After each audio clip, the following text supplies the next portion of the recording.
Hi, it's Maggie the Irish Gypsy here to bring you your March 2024 general reading. We're looking at the first half of March from the 1st through the 15th and roughly.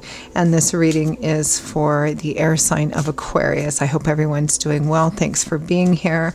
So if you're Aquarius Sun, Moon, Rising, or Venus, this video is for you. If you're cross-watching for an Aquarian, it is also relevant. Now, if you know all your sign placements, Sun, Moon, Rising, and Venus, watch those as well for any additional insight and perspective that they can provide. It's a general reading, so of course it may resonate a little differently for everyone watching. Now, if you find something really hits home, it really does resonate, and you'd like to perhaps take a deeper look, reach out for a personal reading for yourself or as a gift for someone else, or you simply like the reading style. If you are interested in a personal reading with me, please email me at maggie1mcguire@gmail.com. You can see that contact info by clicking the description or the title of this video. I would love to hear from you. I do offer quite a wide variety of readings in all areas of life of different types, lengths, styles, costs, spreads. There's something in there for everyone. And I can usually get back to you the same day or within the first 24 hours with that information. So email me if you'd like. Let's move right into this reading, Aquarius, and see what the first half of March looks like for you. I am using the Deluxe Royal Tarot, clarifying with the Gilded Tarot, both decks by artist Cyril Marchetti. Please forgive any residual hoarseness I have. I'm at the tail end of recovering from this respiratory thing that's been going around. So I feel fine. I just sound a little froggy. So, all right, let's move forward.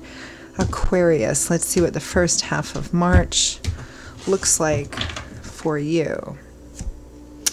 We begin with the beginning, the Ace of Coins or Pentacles, the Ace of Earth.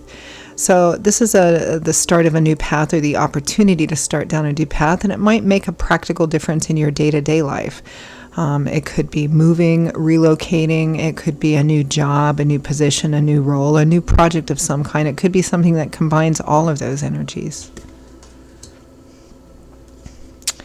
With that, we have the Eight of Coins, Earth energy so far. The Eight of Coins is our work card, nose to the grindstone, because you're working on, you're being careful, you're being cautious, you're being detail-oriented, you're working on building up and shoring up a solid, stable future foundation for yourself. So the beginning of something new in a practical way. It could be a new job, again, new project, new role, new house, something like that. You're at the beginning of this path. Next, we have the Fool, the very first major arcana card in the tarot. This is where the whole cycle of the tarot begins. So the first card in the tarot, first major arcana card, is the Fool, and the last one is the World. So all the cards in between represent a cycle of our life, how we grow and change and evolve and learn and fail and succeed and all of that in a cycle of the tarot. And we go through many cycles of the tarot in our life. One cycle simply represents a chapter or a set of chapters in your life that has been significant. So this shows starting off on a brand new journey, a brand new cycle, which means that one is potentially closing out. The Fool is about stepping off the beaten path, getting out of your comfort zone with no real, assurances of how it's going to work out, which is why it takes some strength and courage to do this, because it's stepping out in faith. It might feel a little nerve-wracking or a little risky. With that, we have Judgment. So there's major decisions, major choices. This is a significant crossroads, fork in the road card. And this card usually shows up when there's a choice, right? Spirit is presenting us with a choice. The choice is to stay with the old, to move forward into something new. But either way, Judgment holds us accountable. So whatever the consequences or outcomes of our decision, we're responsible for those. So that's Judgment. What are you going to do? It's a call to action here, to take a risk, to step out of your comfort zone. Next, we have the Hierophant, which is convention, tradition, walking the prescribed path.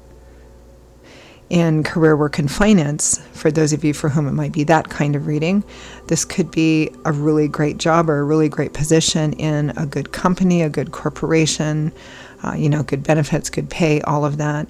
In the personal or relationship arena, this could represent, having a home together, getting married, the convention, the norm, the traditional path here.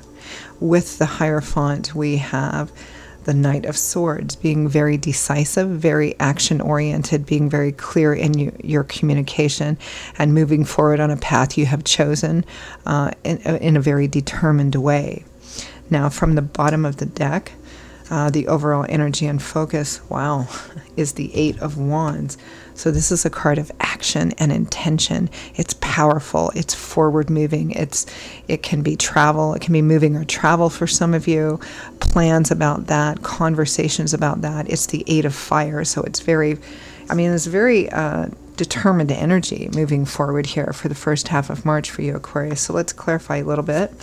Let's take a look at that overall energy of the Eight of Wands. The Ace of Fire. You've got two aces, two new beginnings. This is fire energy, so excitement, passion, desire, enthusiasm. Oh my goodness, the Eight of Wands again, and the Six of Wands. Action, movement, travel, success, victory, recognition. It's like you're taking a chance on moving forward. You're taking a chance in some way. You may be doing something in a different way, doing something you haven't done before, doing something you thought you'd never do again, right? Taking a chance on something. Let's take a look at this Ace of Coins with the Eight of Coins.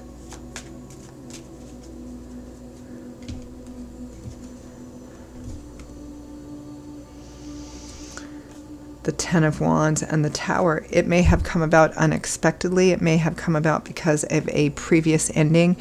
It may be something that's come about because you're trying to, you may be seeing a potential ending, and so you're planning for it, you know, moving forward into the future. You're building up, shoring up something else. Let's take a look at this Fool and Judgment.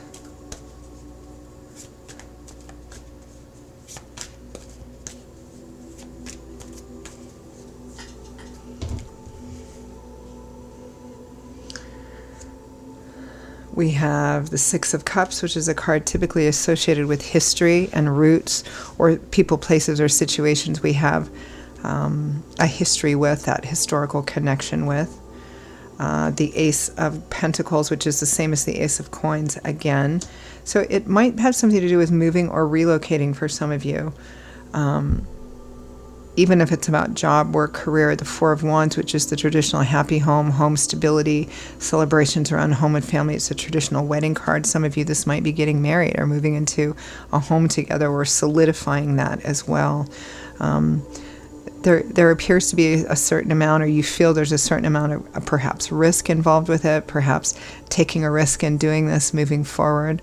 But there's a very determined energy here. Looks like a really good path for you. Let's take a look at the Hierophant and the Knight of Swords.